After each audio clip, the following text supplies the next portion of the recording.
Okay, so in a previous video, we actually already solved for part A. We got that P1 minus P2 equation. So we're gonna kind of jump into part B here, which is where we're actually plugging numbers in. And we're told in this problem that we have P2, we have H1, and we have H2. And this new information is that we also have that fluid A is methanol, B is water, and C is a fluid that we don't know what it is, but we know the specific gravity, so that's really all we need. And so let's start with the equation that we developed in part A in the previous video. Go check that out if you haven't already seen it.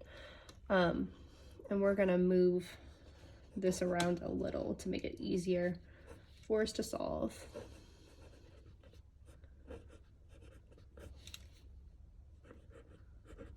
H1 plus rho C minus rho A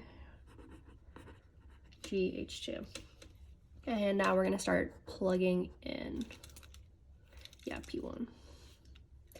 So P1 is equal to P2, which is 121 kPa, plus rho B minus rho A. So we know that rho B is water. So our density here is just going to be 1. And we're working in units of grams per centimeters cubed here when it comes to density. So 1 gram per centimeter cubed, and the density of methanol is 0.792. Let me just write that up here. B methanol 0.792 grams per centimeter cubed. Grams per centimeter cubed. And we are going to multiply by our gravitational constant,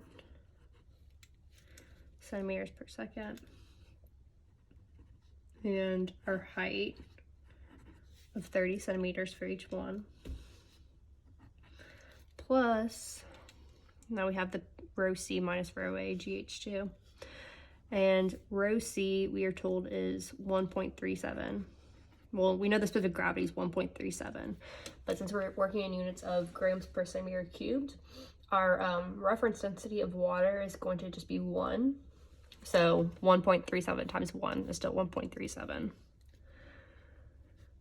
Minus 0.792, which is our density of A,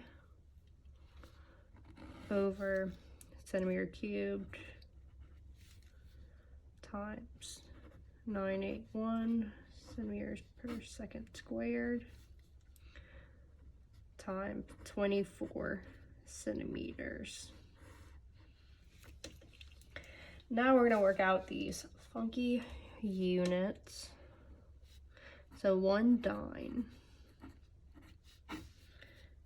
is equal to 1 gram times centimeter over second squared.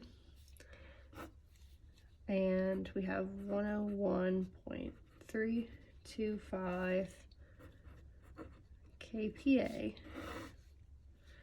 over 1.01325 times 10 to the 6 dynes per centimeter squared. And what we were doing here was getting this to go from units of grams per centimeter, grams by centimeter per second squared, to units of kPa, because we can't add these unless the units match up. So now that we have that, we have P1 equals 121 kPa, and let me figure out this beast over here on the right, times 981 times 30. I did that wrong.